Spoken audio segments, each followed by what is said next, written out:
Kami punya masalah ya Allah. Masalah rizki ya Allah, saya punya utang. Saya punya tunggakan. Saya terjebak riba ya Allah. Saya terjebak rentenir ya Allah. Di rumah tangga saya ada masalah ya Allah. Dengan suami ya Allah, istri saya ya Allah, anak-anak saya ya Allah. Wa iyyaka nasta'in. Dan saya mohon hanya kepadamu saja ya Allah solusinya. Saya minta ya Allah turunkan solusi. Kabulkan doa saya ya Allah. Saya mohon ya Rabb. Saya minta ya Allah. Apa jawaban Allah di hadis qudsi? Beda dengan yang tadi. Perhatikan jawabannya. Hadza baini wa baina abdi. Inilah perjanjian antara aku dengan hambaku. Wali abdi masal. Jika hambaku benar, bacaannya sampai di sini, salatnya benar sampai bacaan ini, masalah. Apapun yang kamu minta sekarang, aku akan berikan, kata Allah. Aku akan berikan.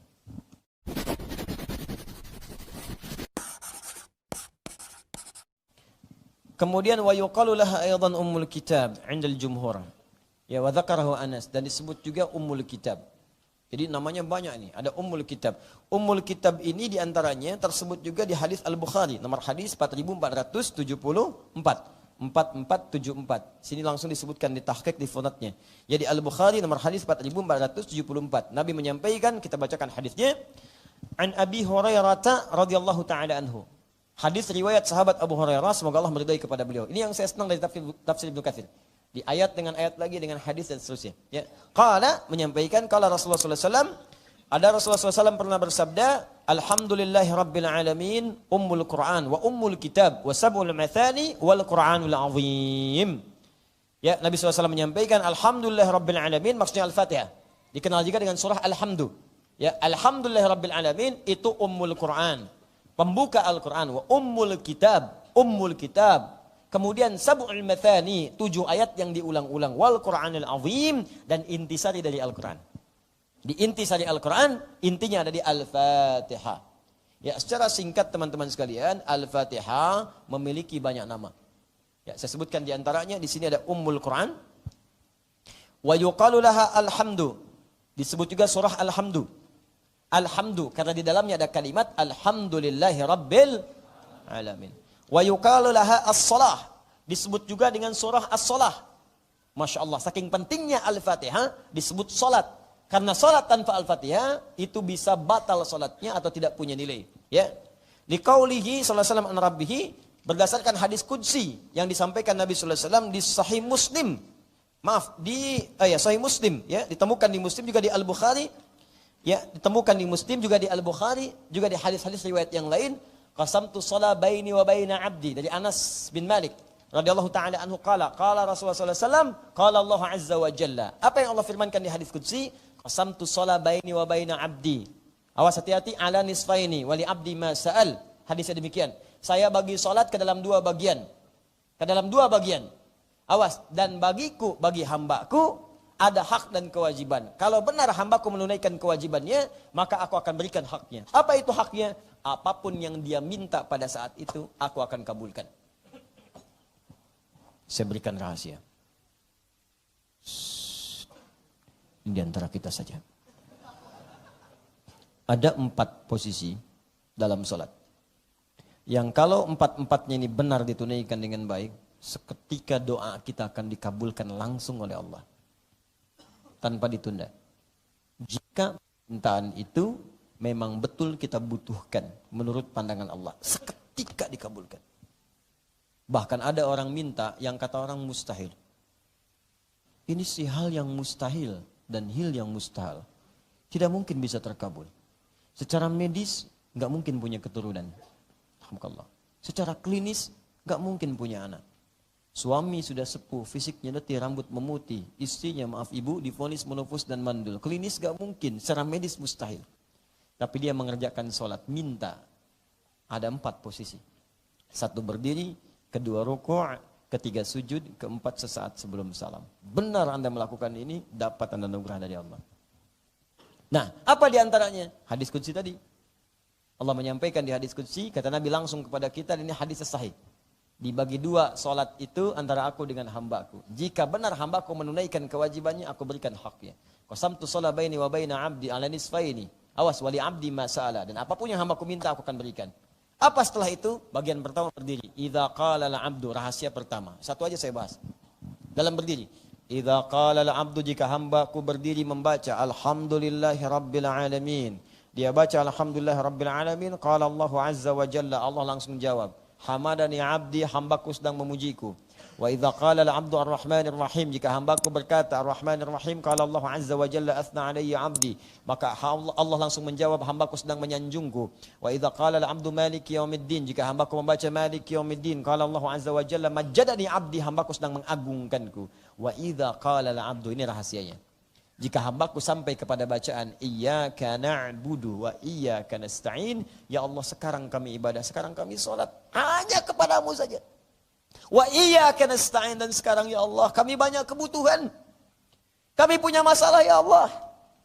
Masalah rezeki ya Allah, saya punya utang, saya punya tunggakan, saya terjebak riba ya Allah, saya terjebak rentenir ya Allah, di rumah tangga saya ada masalah ya Allah, dengan suami ya Allah, istri saya ya Allah, anak-anak saya ya Allah. Wa iyyaka nasta'in, dan saya mohon hanya kepadamu saja ya Allah solusinya. Saya minta ya Allah turunkan solusi. Kabulkan doa saya ya Allah. Saya mohon ya Rabb, saya minta ya Allah. Apa jawaban Allah di hadis qudsi? Beda dengan yang tadi. Perhatikan jawabannya. Hadza baini wa baina abdi. Inilah perjanjian antara aku dengan hambaku. Wali abdi ma sa'al. Jika hambaku benar, bacaannya sampai di sini, salatnya benar sampai bacaan ini, masalah, apapun yang kamu minta sekarang, aku akan berikan, kata Allah. Aku akan berikan. Karena itu di situ ada rahasia. Nanti setelah sampai ke bahasan itu, iyyaka na'budu wa iyyaka nasta'in, saya akan bahas satu hal. Ada satu bacaan yang kalau Anda baca itu akan dikabulkan semua yang diminta. Kalau Anda membutuhkan. Nah, apa bacaannya? Nanti, kan kita baru mulai pembuka Al-Fatihah. Bismillah aja belum. Sabar ya. Saya belum tahu kapan pertemuan keberapa, mungkin akhir tahun deh. Nah, tapi ada, itu poinnya ada. Pertanyaannya dalam sholat minta enggak? Anda minta enggak? Nabi Zakaria ada keperluan minta dalam sholatnya, berdirinya. Makanya sholat itu disebut doa. As-sholatu hiya doa. Sholat itu doa buat minta. Dari dulu orang sholat. Nabi Musa sholat, Quran surah 20 ayat ke-14. Nabi Isa sholat, Quran surah 19 ayat 31 sampai 33. Nabi Zakaria salat, Quran surah ketiga ayat 38 sampai 39. Nabi siapa lagi misalnya? Ismail salam salat, Quran surah 19 sampai dengan ayat ke-55-nya. Salat, semua salat. Salat. Kita sempurna. Kenapa? Dalam salat ada permintaan. Makanya Nabi Zakaria divonis gak mungkin punya keturunan nih. Istri kondisi begini, mustahil punya keturunan. Salat, minta dalam salat, dalam berdirinya. Begitu saat berdiri minta. Ya, qala rabbi habli min ladunka dzurriyyatan thayyibah. Ya Allah, mereka mengatakan aku enggak mungkin punya keturunan. Istriku divonis menopause dan mandul, mustahil punya keturunan. Saya minta darimu saja ya Allah yang tidak punya batas dalam pemberian. Innaka sami'ud du'a, engkau pasti mendengar doa hamba. Ada yang maha mendengar tidak mengabulkan. Kepada siapa lagi hamba mesti minta ya Rabb? Apa yang terjadi setelah itu? Turun jawaban. Langsung baru berdoa, turun jawaban. Salat belum selesai. Baca Ali Imran ayat 38 sampai 39. Ayat 39-nya fanadathul malaikah. Langsung turun malaikat menyeru. Yang paling penting untuk kita adalah kalimat setelahnya. Wa huwa qaimun yusalli fil mihrab. Sedangkan beliau masih berdiri dalam salatnya. Berdiri dalam salatnya belum selesai, masih berdiri. Baca bacaan dikabulkan. Annallaha yubashshiruka bi Yahya. Allah kasih kabar gembira kamu akan punya anak, bahkan namanya langsung dari Allah Yahya. Dari kata al-hayyu artinya hidup, yang mustahil menurut manusia. Lahir dari rahim seorang perempuan yang menopause dan mandul, bayi yang hidup, kata Allah bagiku enggak ada yang mustahil. Saya berikan jadi hidup. Kapan terjadi? Berdiri dalam sholat. Makanya saat kita berdiri muncul hadis qudsi tadi. Minta. Iyyaka na'budu wa iyyaka nasta'in. Kapan dibacanya? Saat berdiri. Enggak ada orang ruku baca iyyaka na'budu wa iyyaka nasta'in. Allahu Akbar. Iyyaka na'budu wa iyyaka nasta'in. Bacaan ruku sendiri, i'tidal sendiri, sujud beda. Di antara dua sujud lain. Tapi berdiri spesial. Iyyaka na'budu wa iyyaka nasta'in. Kata Allah, hadza baini wa baina 'abdi wa li 'abdi ma sa'al. Ini perjanjian antara aku dengan hambaku. Kalau hambaku benar salatnya sampai bacaan ini, aku berikan apapun yang dia minta. Lalu dia membaca satu bacaan. Begitu dibaca, diberikan semua yang dibutuhkan. Apa bacaannya? Nanti saat kita masuk pada pembahasannya, kita akan bahas itu. Ya. Jelas ya? Jelas sampai sini? Nah, jadi itulah rahasianya. Al-Fatihah juga disebut dengan as-shalah Jadi kita itu diminta sholat, saking pentingnya Al-Fatihah, bukan karena dibacanya saja. Karena bacaan Al-Fatihah itu kalau benar, bukan cuma rukunnya benar, tapi berpotensi mengabulkan semua doa yang kita panjatkan sepanjang itu dibutuhkan. Makanya ditekankan baca Al-Fatihah, supaya doanya terjawab apa yang kita muntahkan. Walaupun itu mustahil menurut pandangan manusia. Tapi jangan minta yang bermaksiat, gak akan kejadian. Memang mustahil, tapi mungkin bisa. Saya sholat akan baca.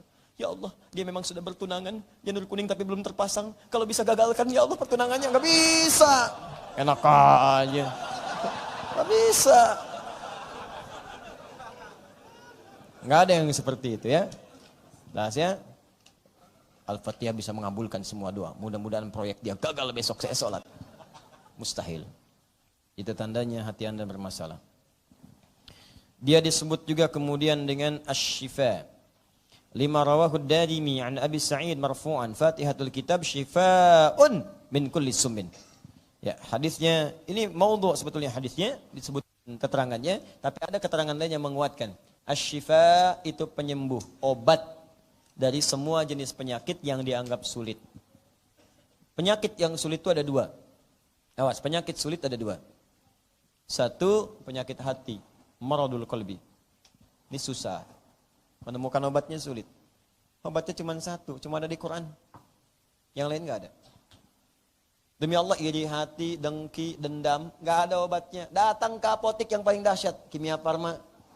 Masuk rumah sakit, Cipto, RSPAD, sampai dengan kemudian ke Hermina, tanya sana, masuk. Dok, saya pusing. Apa gejala yang dirasakan? Kalau teman saya beli kulkas baru, saya pusing. Nggak akan bisa dituliskan. Dokternya tersenyum kemudian menuliskan. Pergilah ke apotek sana, tuliskan Quran surah sekian, surah 17 ayat ke-82. Perangkat. Cari apotek alisan mana ini? Pak, apoteknya cuma buka malam Jumat, Pak. Kamis di Masjid Alisan. Siapa Bu apotekernya? Ustaz Adi Hidayat. Misal, misal. Ustaz lain banyak juga carikan. Dirujuk lagi ke Al-Quran, nggak akan ditemukan. Iri hati nggak ada. Ya, resepnya nggak ada kecuali di Quran semuanya. Adanya di situ, makanya Quran disebut dengan syifa. Wa nunazzilu minal Qur'ani ma huwa syifaa'un wa rahmatun lil mu'minin. Quran surah ke-17 ayat 82, paling kiri di pertengahan. Jadi kalau Anda rajin baca Al-Quran, Anda akan dibebaskan dari penyakit hati. Bebas tuh. Awas hati-hati, penyakit hati itu tidak mengenal siapa pemiliknya. Jangan dikira koruptor misalnya, hanya koruptor saja yang punya penyakit hati. Hanya pencuri misalnya, tidak. Ustadz itu juga bisa kena. Kiai bisa kena. Penuntut ilmu bisa kena. Kalau sudah kena penyakit hati bahaya. Ustadz kena penyakit hati sudah. Jamaah harus saya saja, nggak boleh ke ustadz lain. Bahaya. Karena Anda tidak menguasai semuanya. Ketika Anda berikan fatwa yang salah, salahlah semua murid Anda. Murid kena penyakit hati, bahaya lagi. Ustadznya bisa dimarahin. Ini aneh nih.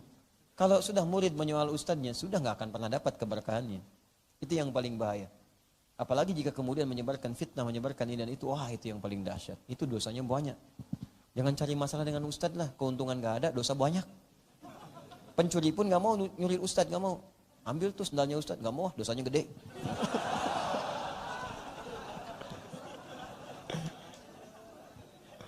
Paham ya? Syifa. Nah itu satu. Jadi kalau rajin-rajin baca Quran, penghafal Quran, insya Allah itu penyakit hatinya akan dihilangkan oleh Allah. Hilang. Kalau menghafal Quran masih ada penyakit hati, berarti menghafal Qurannya salah. Salah. Karena menghafal Quran itu kalau dekat dengan Quran, itu nggak akan ada seperti itu. Yang rajin baca Quran nggak ada penyakit hati. Makanya rajin-rajinlah pejabat, rajin baca Al-Quran. Rajin. Ya, maaf ini, pedagang, pengusaha, rajin baca Al-Quran. Supaya bisa paham kalau orang lain bisa lebih maju, jangan sakit hati, belajar. Karena rezeki sudah ditetapkan, gak usah marah-marah. Oh sampai sibuk bikinnya rezeki orang, sampai gak tidur semacam-macam. Rezeki sendiri gak dikejar pada akhirnya. Ketemulah rezekinya di rumah sakit, di opname, datang rezeki. Udah, capek penyakit hati itu, capek. Ya kalau gak percaya silakan aja, capek. Kalau sudah rezeki ditetapkan, apapun bentuknya, jodohkah itu? Ya, apakah materi? Sudah gak apa-apa. Ya sudah, kita perbaiki diri kita. Ambil Al-Quran, mendekat kepada Allah, bacakan dia, lalu bertawakal kepada Allah. Ya, minta kepada Allah. Ya Allah, sentuhlah ia tepat di hatinya, supaya ia jadi milikku untuk selamanya. Wow. Catat. Paham ya?